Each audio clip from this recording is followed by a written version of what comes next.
The sound was unmistakable metal scratching against my front door lock. But it wasn't me. It wasn't my key.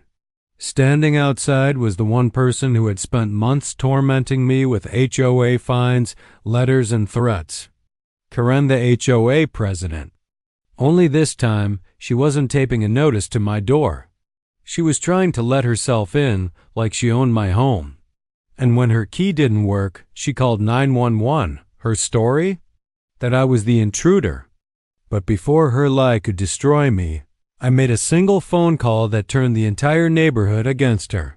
Cedar Ridge Estates was a neighborhood built on appearances. The lawns all looked the same, neatly trimmed to regulation height.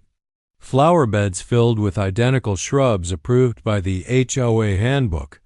Driveways lined with freshly power-washed concrete. On the surface, it looked like a suburban dream. But behind the hedges and perfect paint jobs, there was tension. A tension everyone pretended not to see.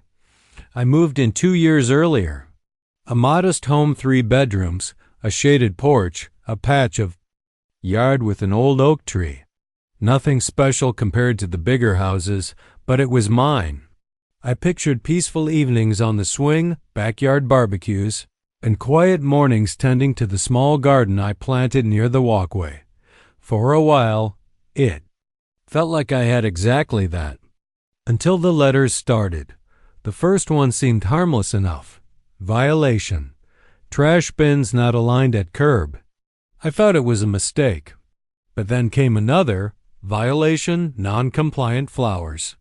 My bright marigolds, which I'd planted in honor of my late grandmother, apparently weren't on the approved list. Then another. Violation. Tire over driveway line. It wasn't just the letters, it was the tone. Cold. Demanding. Always threatening fines. At first, I paid them. Then I appealed. But every appeal was denied. Later, I learned why. The appeals board was just Karen and 2 of her friends from the HOA. Karen Whitfield wasn't just any HOA president. She was a woman who lived for control. Rumor had it she once fined a neighbor $500 for painting their shutters the wrong shade of navy blue. Another family supposedly paid thousands over a swing set in their backyard that didn't match the neighborhood aesthetic. She was known for walking the streets with a clipboard, snapping pictures, and scribbling notes like a detective searching for crimes. Except her crimes were dandelions in a yard or a car parked slightly crooked. I didn't know it then. But moving to Cedar Ridge meant stepping into her personal kingdom. And I had just become her newest target. It started small. Notices taped to my door. Fines mailed to my house. Karen circling my property with that ever-present clipboard. But soon, it escalated into something else, something personal. One morning, I found a bright orange violation sticker slapped across my garage door. Unauthorized plant growth. My offense? Planting tomatoes in the backyard. Another time, she cited me for noise disturbance. Because of my wind chimes, the absurdity would have been laughable if it wasn't constant. Every week brought a new letter, a new fine, a new accusation. I began documenting everything. I took photos of my yard, screenshots of the HOA rules. I kept every letter in a binder. Something told me I'd need it all someday. Karen didn't stop there. She tried to embarrass me publicly at HOA meetings. Standing in front of neighbors, she accused me of disrespecting community standards. Her friends nodded a long while. Others sat in silence. No one dared to challenge her, fearful of becoming her next victim. I remember one neighbor whispering, "Just keep your head down." She'd get bored eventually, but Karen never got bored.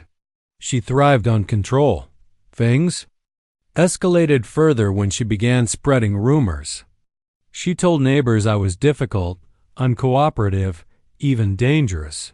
I noticed fewer waves, fewer friendly greetings.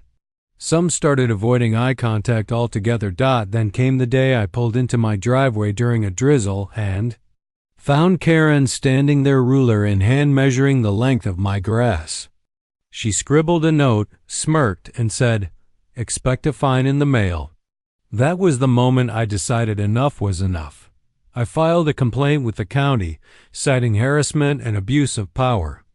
I thought it might slow her down. Instead, it made things worse. The fines doubled. She sent multiple notices in a single week. And one night, I spotted her flashlight beam moving across my backyard as she snapped pictures through the fence. That's when I realized this wasn't about enforcing rules. This was obsession. And it all built to one night, a quiet evening, coffee in hand. Until I heard it, the sound of metal scratching against my lock. My body froze. My breath caught. I moved to the peephole, and my stomach dropped.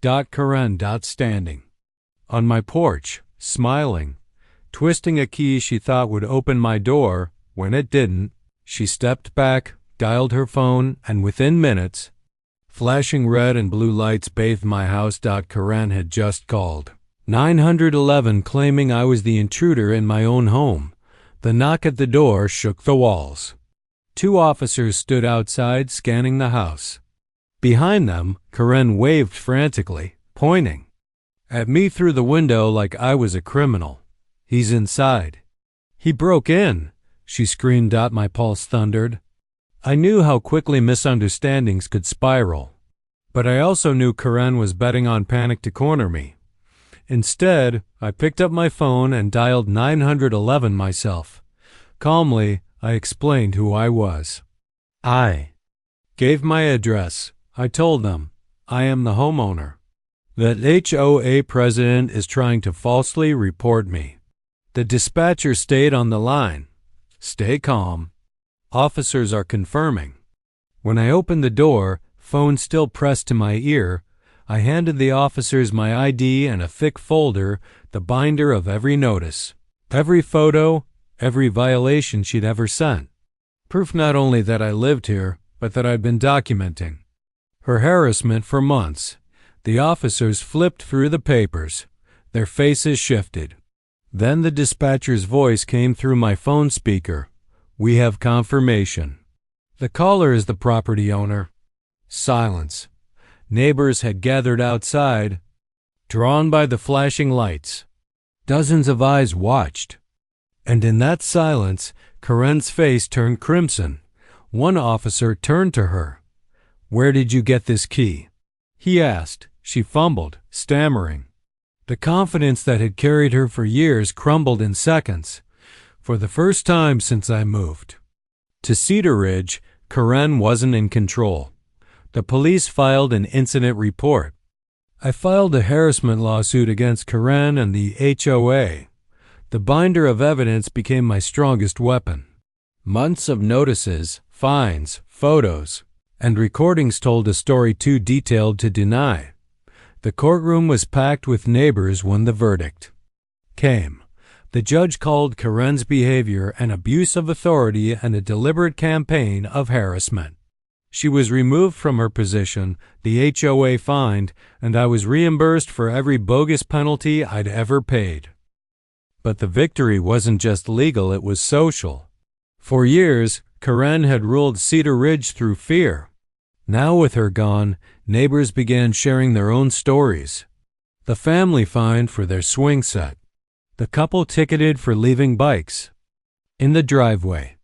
The elderly man who'd been shamed for painting his shutters without permission. Freed from her grip, the community transformed. Kids played in yards without fear of fines. People planted gardens, flowers, vegetables, whatever they wanted. Meetings became real discussions, not one-woman power shows. Karen sold her house within the year. The same house where she'd plotted her neighborhood reign became just another property. As for me, I kept my garden. I kept the porch swing. And I kept the binder of every piece of paper she ever taped to my door. A reminder of what happens when someone abuses power unchecked. Looking back, I realized something important. The battle wasn't just about fines or rules. It was about dignity. about refusing to let someone strip away your peace, your home, your sense of belonging. And so I leave you with this. What would you do if the very person meant to protect your neighborhood tried to take over your home? Because in my case, the only key that mattered was the one that didn't fit.